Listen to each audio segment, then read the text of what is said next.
আসসালামু আলাইকুম। নেক আমল করতে চান?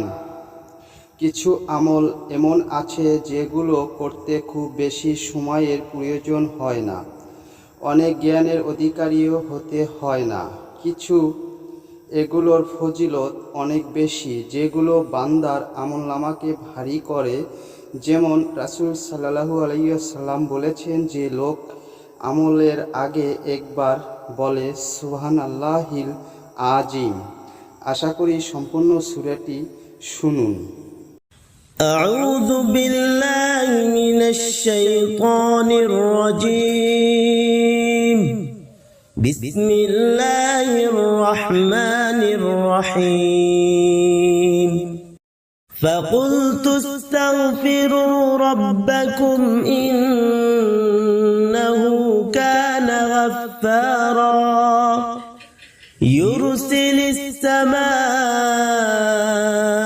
عليكم مدرارا ويمددكم بأموال وبنين ويجعل لكم جنات ويجعل لكم أنهارا